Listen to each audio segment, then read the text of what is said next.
Have you been thinking about moving to Sacramento area, but you actually want a little bit of land? Well, today we're talking all about Shingle Springs. Let's talk about it.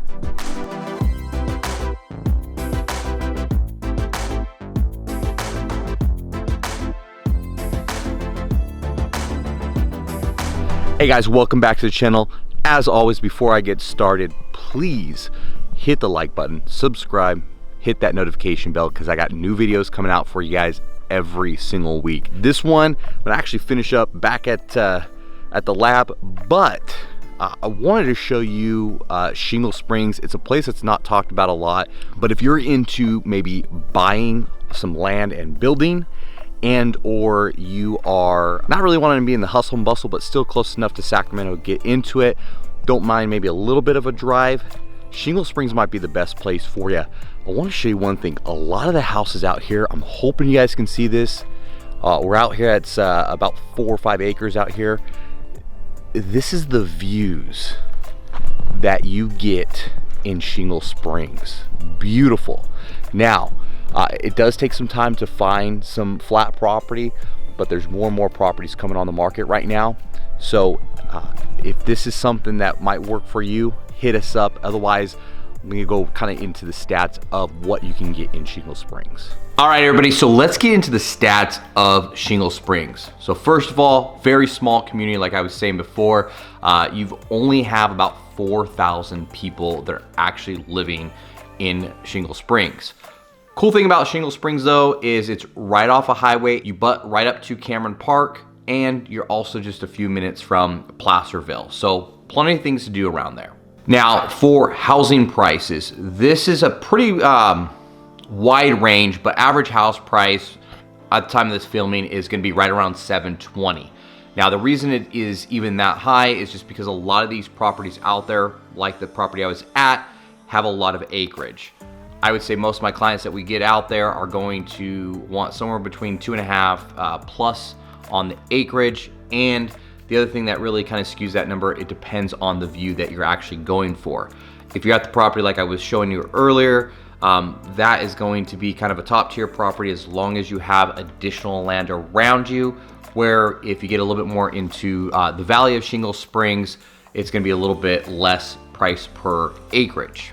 Now the cool thing about Shingle Springs though is year over year, we're actually seeing about a 10% increase. This is much more than a lot of the surrounding neighborhoods. So if you're looking for some land, you want some room to move, Shingle Springs is really something that you should check out, especially because they're just kind of outperforming everybody around them if you're looking for that type of property. Okay, so for schooling, you're moving out there, you actually have 2 districts. You got the Buckeye. They're gonna be taking care of K through 8. If you go to schools.org, they are actually top rated school. Usually they're average around 8 to a 9 out of a 10. And then once you move into high school, you're actually gonna be going to El Dorado Union, which those schools, as we all know, they're gonna be rated 9 out of 10, all the way up to 10 out of 10. Really good community out there.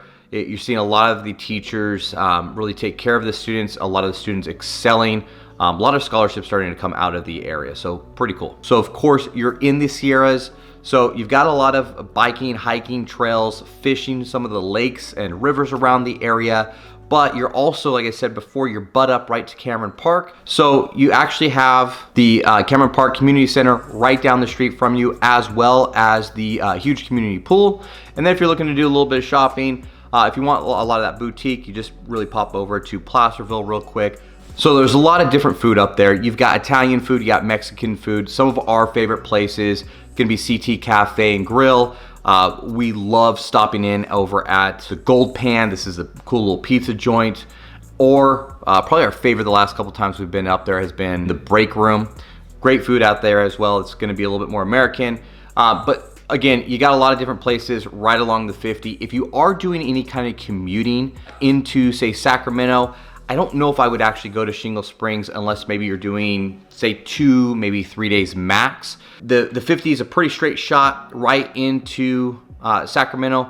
problem is when we get into the holiday season, you got a lot of people actually using that 80s, a lot of people going to Placerville, a lot of people actually getting up a little bit higher up into Apple Hill. So that 50 can get a little bit packed, actually more on the weekend than it will do during the week. But what's kind of cool is where you're located at, that Apple Hill being not too far. You got about 50 different farms up there. You got the wine trails up there. You've got tons of apple pies, of course.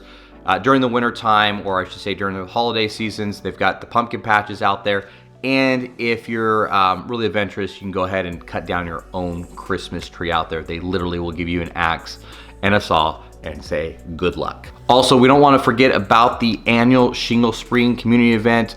They're going to have all different kinds of vendors. A lot of times, I believe, don't quote me on this, but they actually are part of the 911 showdown for a chili cook-off. Could be wrong, like I said, I'll fact check myself on that, but it's a great little community.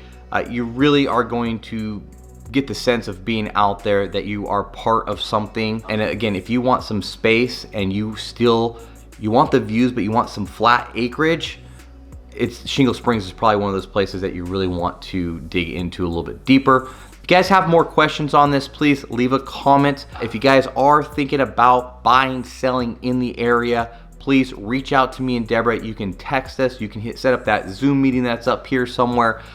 Give us a call, whatever works. We're here for you guys 24/7. Other than that, I hope you guys have a great day. We'll see you on the next one.